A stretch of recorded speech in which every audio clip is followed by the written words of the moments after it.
अस्सलाम वालेकुम, मैं डॉक्टर शफीक चीमा बोल रहा हूँ। किसी ने मुझसे पूछा है कि बहुत ज़्यादा पेशेंट हैं जिनको नींद का मसला होता है, यानी गुर्दों की दायमी बीमारी की वजह से जो नींद के मसाइल हैं, अब डायलिसिस में भी हो सकते हैं, क्रॉनिक किडनी डिजीज़ अदरवाइज़ भी हो सकती है, तो साथ स्लीप प्रॉब्लम्स क्यों होती हैं, इसकी क्या वजह है?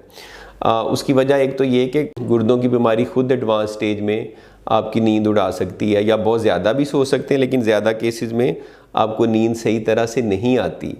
गुर्दों की बीमारी इन इटसेल्फ वजह बन जाती है।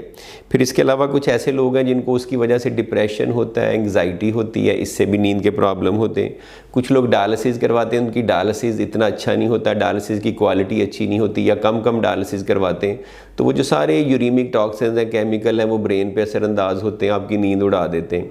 तो ये मुख्तलिफ केमिकल जो एक्यूमुलेट होते हैं। इसके अलावा कुछ आप ऐसी दवाइयाँ ले रहे हो सकते हैं, क्योंकि आपको 10-15 दवाइयों पे होते हैं, कोई ऐसी मेडिसिन भी होती हैं जो नींद कम लाती हैं, तो वो एक इफ़ेक्ट हो सकता है। तो ये तो बहुत बड़ी बड़ी वजूहत थी जिनकी वजह से अब ये आपकी क्वालिटी ऑफ लाइफ पे असरअंदाज होती है। जब आपका नींद नहीं आती आपको, तो अब क्या होता है, एजिटेशन होती है, थकावट होती है, फटीग होती है, आप अच्छा महसूस नहीं करते, आपका ब्लड प्रेशर ऊपर जा सकता है, अगला दिन बुरा गुजरता है, टेंशन में गुजरता है, इरिटेबिलिटी बढ़ जाती, और वैसे भी ओवरऑल आपके ब्रेन हेल्थ के लिए अच्छा नहीं है। ब्रेन आपका रेस्टेड नहीं होता, आप किसी काम में कंसंट्रेशन आपकी सही तरह से नहीं लगती। तो बहुत सारे उसके एडवर्स इफेक्ट्स हैं। अब इसको इम्प्रूव कैसे कर सकते हैं? एक तो अंडरलाइंग जो किडनी डिजीज़ है उसका अच्छा इलाज करें। दूसरा, आपका डॉक्टर आपकी मेडिसिन को केयरफुली रिव्यू करे कि उनमें कोई ऐसी दवाई तो नहीं है।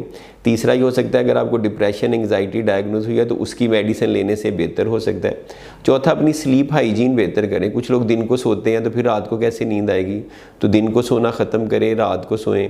पांचवा ये हो सकता है, अगर आप डायलिसिस करवाते हैं तो 3 दफ़ा हफ्ते में डायलिसिस करवाएं, अच्छी क्वालिटी का डायलिसिस करवाएं।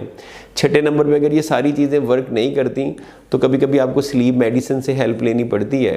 तो जो बेंजोडाज़ेपिन ग्रुप है, कुछ और ग्रुप है, वो सेफली दिए जा सकते हैं, लेकिन आपने बात याद रखनी है कि क्रॉनिक किडनी डिजीज़ में इन मेडिसिन की एक्सक्रीशन, जो जिस्म से निकलने का प्रोसेस है, वो स्लो हो जाता है, तो मेडिसिन का असर बढ़ सकता है, वो लंबे अरसे के लिए रह सकती है। अगर आप ज़्यादा डोज में लें तो आपको बार बार उसकी वजह से ड्राउजीनेस या वीकनेस हो सकती है, या आपके सांस में तकलीफ़ हो सकती है, या आप कोमा में जा सकते हैं।